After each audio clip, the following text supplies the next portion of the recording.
Alright guys, this is your first notes video. We're going to be doing it on trade in the 13th and 14th century. It's just really simple, so let's just jump right into it. Okay, some things you need to know about trade during the 13th and 14th century. We've talked about the Silk Road already, but you need to know that improved transportation and practices led to an increase in trade during this time period.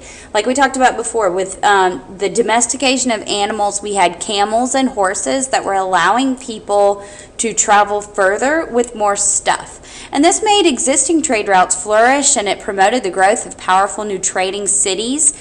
Like we talked about before, the Silk Road connected all of Asia to Europe. Trans-Saharan trade across the desert was connecting West Africa to other parts of the Muslim world. Of course, you had the Indian Ocean and the Mediterranean Sea. And cities along these routes grew substantially, like we've already talked about.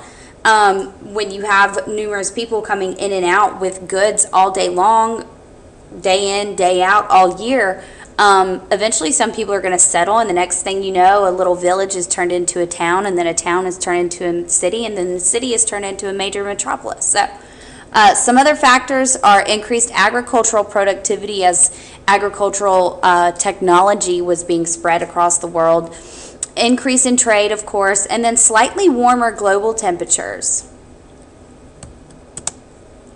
Sorry. So, the growth of trade encouraged innovation. Luxury and everyday items were being exchanged. Of course, silk is coming from China, and it's going to Europe as a sign of wealth and status. So people really wanted silk. They were willing to pay whatever they needed to get it because it was such an important good.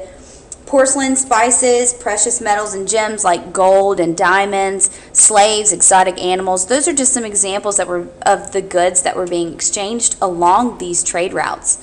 Overland trade was carrying luxury goods. Sea lanes were used for bulkier goods, as obviously a ship can carry much more than a horse can. Items are traded more efficiently with all new technology. Caravan organization, and this was basically when merchants would travel in packs, like probably 20 to 30 of them would travel together with their camels and their wagons, etc. And this allowed for more safe travel as well.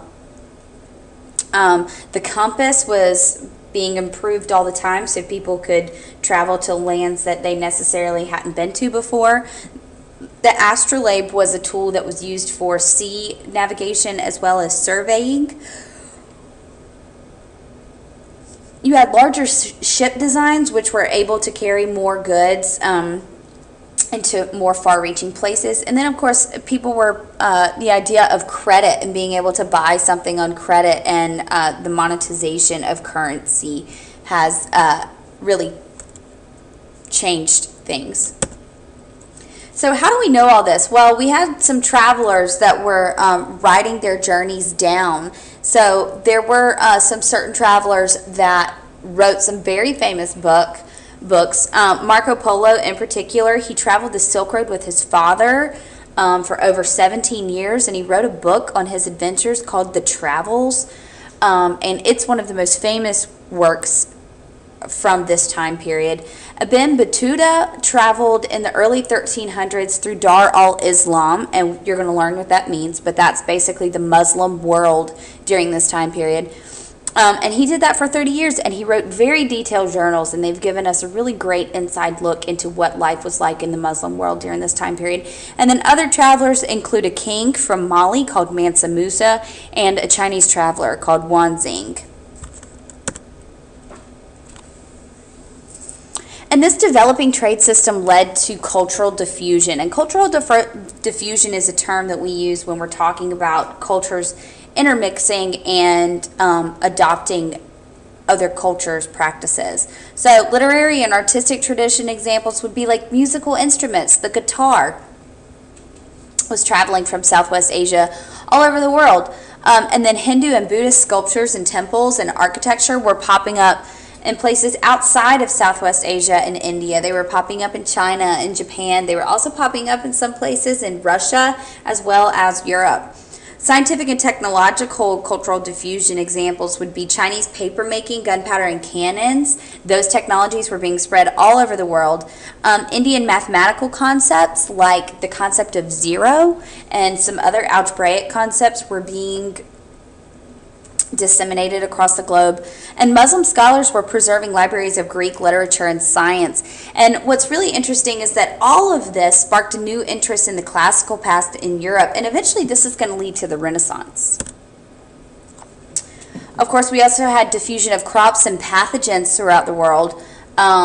Food and agricultural technologies were being adopted from other cultures in different places of the world. From India, you had sugar and cotton, and those were being transplanted to the Caribbean. From Vietnam, all kinds of new types of rice were being spread all over Asia.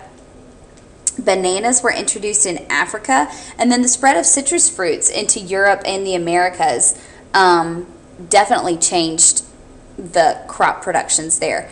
And then, of course, we had the spread of epidemic diseases that were following the paths of trade and military conquest, like the Black Death, which had a significant population impact during this time period. So, that's it for your notes, guys. Thanks.